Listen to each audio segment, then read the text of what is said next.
Hello फ्लोनर्स, this is Nikita और जरा ये सुनो। साल 1984 में a British turn American citizen और राइस टेक कंपनी का सीईओ रॉबिन एंड्रयूज ने हमारे ट्रेडिशनल बासमती को अपने अमेरिकन राइस के साथ क्रॉस करके उसका एक हाइब्रिड बनाया, टेक्समती राइस, जिसे उसने अपना यूनिक राइस बताकर हर साल करीब उससे $7 मिलियन का भारी मुनाफा कमाया। इनफैक्ट सिर्फ यही नहीं, एक US based company Squatty Potty recently American Shark Tank में अपना स्क्वाटिंग टॉयलेट्स का आइडिया बेचकर आज करीब $175 मिलियन की कंपनी बन चुकी है। But wait a minute, India में तो ये टेक्निक इंडस वैली सिविलाइजेशन के जमाने से ही है, हम ऐसे ही पॉटी करते आ रहे हैं। एंड माइंड यू, इस चीज के बारे में अमेरिकन्स ऑलरेडी जानते हैं, तो फिर आखिर क्यों ये अमेरिकन शार्क्स ऐसे इंडिया से चोरी किए हुए आइडिया को यूनिक आइडिया समझकर उसमें इतने पैसे इन्वेस्ट कर रहे हैं। इसी में ऐड कर दो जर्मनी में ये यूनिक न्यू लीफ से बने ऑर्गेनिक प्लेट्स। हमारे यहाँ के पित्तल के प्लेट भी वही चीज है। सो वेल, आखिर ऐसे कैसे ये वेस्टर्न कंपनीज हमारे इंडियन आइडियाज को चोरी कर खुद पेटेंट कर अपना प्रोडक्ट बनाकर उसे सेल करती है, इतना पैसे कमाती है, और हम इंडियंस उसके बारे में कुछ नहीं कर पाते हैं। एंड इनफैक्ट एक सेकेंड, क्या हम इसके बारे में कुछ कर भी सकते हैं? Well, let's find out. So well, basically west ने आज तक हमसे बहुत सारा हमारा information, ideas and products copy करके रखा है और उससे अपना इन्वेंशन बनाकर बेचा है। जैसे कि सबूत नंबर 1, टेक्समती राइस। 2 सितंबर 1997 में US based hybrid rice seed company RiceTec ने अपने बासमती राइस के कॉपीड वेरिएंट्स टेक्समती और कासमती के लिए US patent and trademark office से पेटेंट हासिल कर ली। अब क्योंकि ये इंडियन बासमती राइस का एक कॉपीड वेरिएंट था, इसीलिए इंडिया ने इस बात को पता लगते ही इसे अपोज कर लिया, एंड जिसके बाद यूएस को अपना ये पेटेंट वापस लेना पड़ा।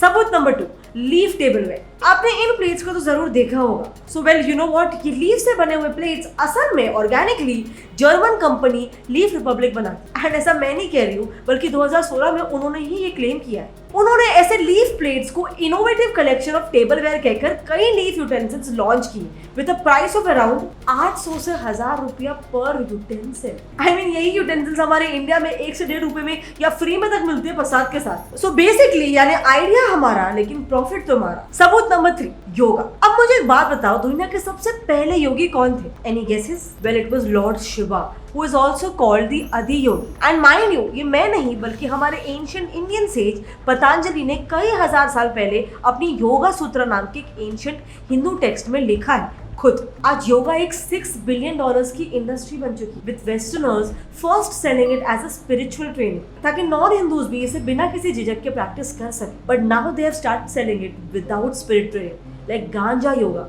डॉगा योगा या फिर goat yoga and what not, ताकि बेसिकली गधे और गंजेड़ियों से भी पैसे कमाए जा सके। सबूत नंबर 4, हल्दी। सो हमारे इंडिया में जख्म पर लगे खून से लेकर बर्तन पर बस ऐसे ही पड़े हुए फूड तक सब में हल्दी पड़ती है, obviously because of its healing property. But शायद ये हमारे इंडियंस को पहले नहीं पता था, because do you know, university of Mississippi के मेडिकल सेंटर के इंडियन अमेरिकन रिसर्चर्स सुमन के दास और हरिहर पी कॉली ने हमारे हल्दी में मौजूद कुछ हीलिंग प्रॉपर्टीज होने की यूनिक डिस्कवरी की है। एंड व्हाट्स मोर कि उन्हें अपने इस यूनिक डिस्कवरी के लिए 1995 में US patent and trademark office द्वारा पेटेंट तक मिल चुका है। अब वो अलग बात है कि इंडिया ने इस पर भी आपत्ति जताई है और इस पेटेंट को रिवोक करवा दिया है। बट इससे सच्चाई तो मालूम पड़ती है कि वेस्टर्न कंट्रीज हमारे ही देश से हमारी आइडियाज को कॉपी कर लेते हैं और हम ज्यादा कुछ कर नहीं पाते। But now the question is कि इससे इंडिया को क्या फर्क पड़ता है, और फर्क पड़ता है तो ये गलत क्यों है? इससे इंडिया को क्या फर्क पड़ता है, उसका पॉइंट नंबर 1 है loss of market and revenue for India. हमारे प्रोडक्ट्स को अपना बताकर सबसे पहले तो वो हमारे इंडियन मार्केट को कैप्चर कर रहे हैं,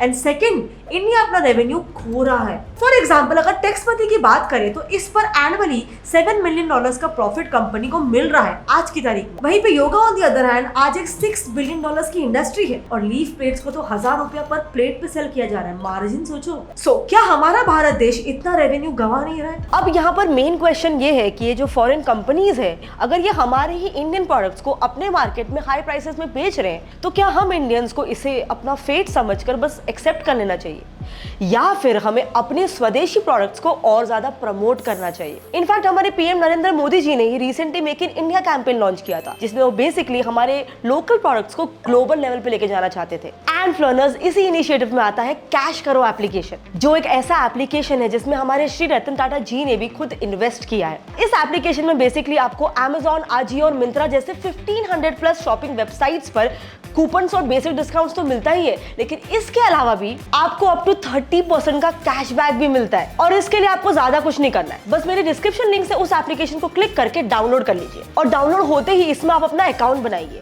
अब अकाउंट बनाते ही आपको जिस भी प्लेटफॉर्म से शॉपिंग करनी है आप उस पर क्लिक कीजिए। जैसे मैं यहाँ पर मिंत्रा पे कर रही हूँ और मिंत्रा पे क्लिक करते ही आपको एक ऑरेंज बटन पे क्लिक करना है और इसके बाद बस सिंपल है, आप जैसे मिंत्रा पे शॉपिंग करते हो बस वैसे ही करना है और आपको अपना सारा कैशबैक वापस मिलता रहेगा, जिसको आप अपने एप्लीकेशन के माई अर्निंग सेक्शन पर देख सकते हैं। इसके अलावा ये कैशबैक आप अपने कैश करो के एप्लीकेशन से अपने बैंक अकाउंट में भी ट्रांसफर कर सकते हो। इसके अलावा कैश करो is also having a cashback party for 9 days, जिसमें बेसिकली आपको कैश करो को अपने फ्रेंड्स को रेफर करना है और उनके शॉपिंग पे आपको मिलेंगे ₹100 एंड इसके अलावा the person who refers the most will get ₹25,000। तो रुके क्या हो, नीचे डिस्क्रिप्शन लिंक से ऐप को डाउनलोड करो और मेरा personal promo code FLEARN25 use करो, जिससे ज्वाइन करते ही आपको ₹25 तो एकदम फ्री में मिल जाएगा।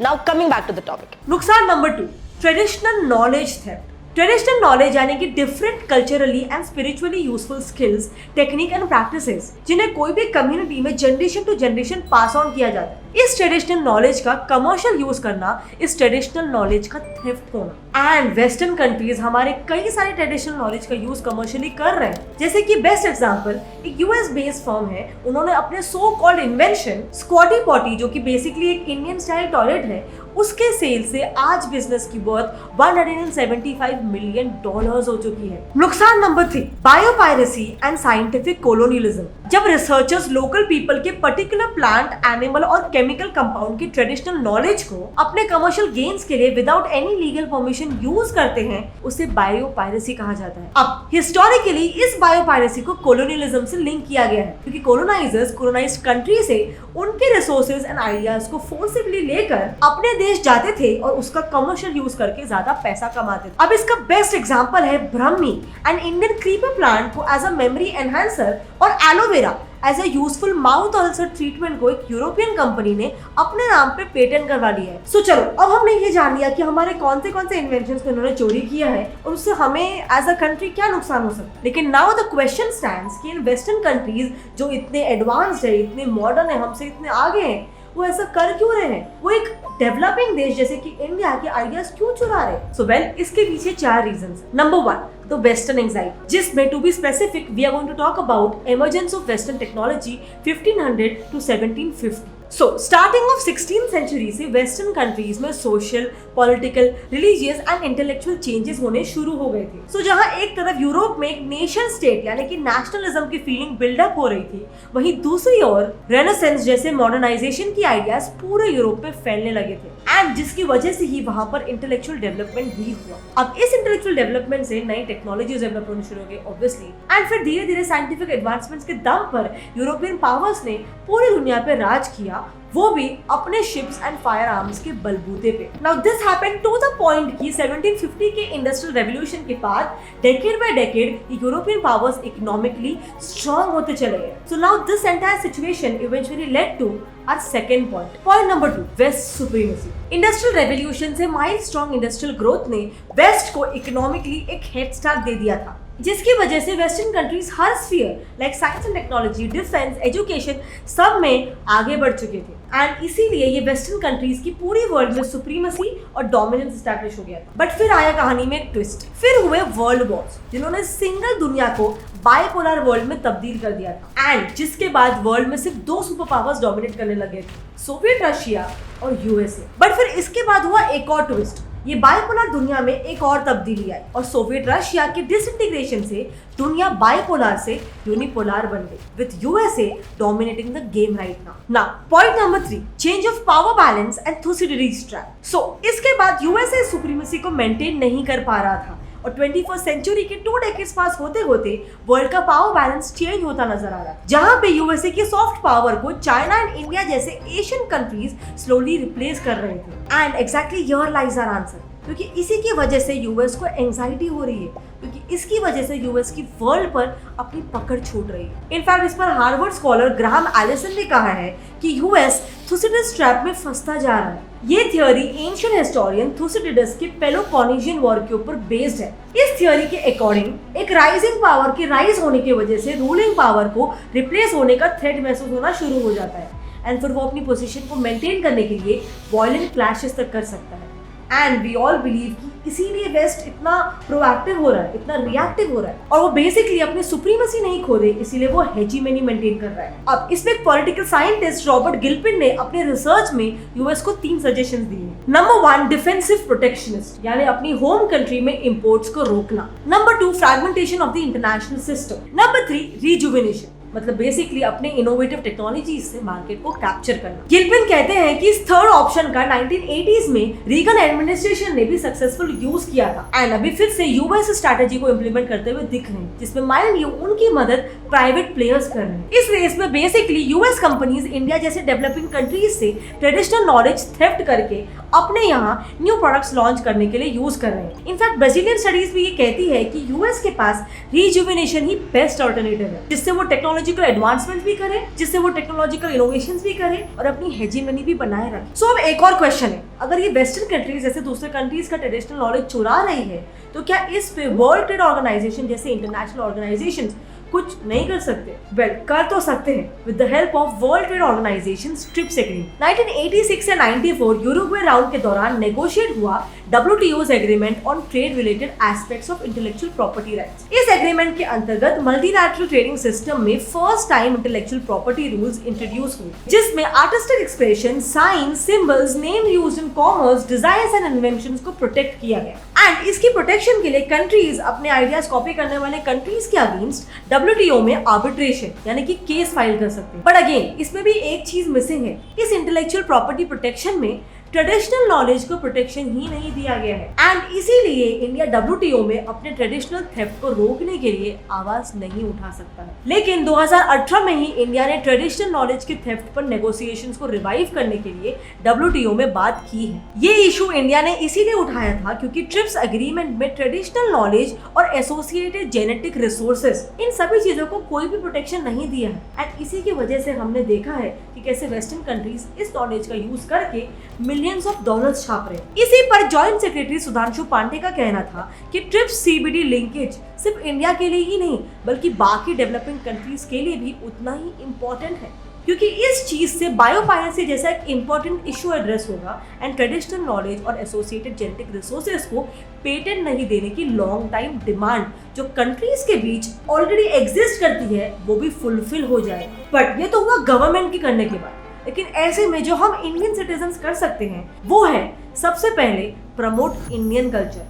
अकॉर्डिंग टू एड्यूमीडिया सर्वे आज के समय में अराउंड 72% इंडियन बच्चे वेस्टर्न क्लोथिंग पहनना पसंद करते हैं। इनफैक्ट यही नहीं, आज न्यूज से लेकर एप्पल के आईफोन्स तक हमें सभी वेस्टर्न कंट्रीज के प्रोडक्ट्स को बस ब्लाइंडली ट्रस्ट करने की आदत पड़ चुकी है, जबकि वेस्टर्न कंट्रीज ने तो कई बार प्रूफ किया है कि उन्हें इंडिया की तरक्की से दिक्कत है। तो अब मुझे बताओ, क्या ऐसे सिचुएशन में देशभक्ति और नेशनलिज्म और देश के कल्चर को प्रमोट करना क्या ये सिर्फ हमारे इंडियन गवर्नमेंट का काम है एंड हम जैसे यूथ की कोई जिम्मेदारी इसमें नहीं है? इसके बारे में आपका क्या ख्याल है? आपके जो भी ओपिनियन है मेरे नीचे कमेंट सेक्शन में शेयर करना। I would love to know कैसे वेस्टर्न कंट्रीज न्यूज को मैनिपुलेट करते हैं, इसमें हमने ऑलरेडी डिटेल वीडियो बना रखा है। अगर आपको वो देखना है तो आप ऊपर आई बटन पर क्लिक करके उस वीडियो को देख सकते हैं। इसके अलावा अगर आपको आज के मेरे इस वीडियो में कोई बात लगी, उसमें कोई सोशल मैसेज लगा, तो प्लीज इसे जितना हो सके अपने फ्रेंड्स और फैमिली में शेयर करो। इस वीडियो को लाइक कर दो और ऐसे ही और एंटरटेनमेंट बेस्ड वीडियोस देखते रहने के लिए मेरे चैनल गेट सेट अप को सब्सक्राइब कर दो विद बेल आइकन ऑन, वरना आप फ्लोर की नेक्स्ट वीडियो की नोटिफिकेशन को मिस कर दो। और हाँ, जाने से पहले नीचे डिस्क्रिप्शन लिंक से हमारा इंडियन एप्लीकेशन कैश करो को डाउनलोड करके मेरा प्रोमो कोड FLEARN25 यूज करना बिल्कुल मत भूलना। मिलते हैं अगले वीडियो में, तब तक के लिए कीप लर्निंग, कीप ग्रोइंग। जय हिंद।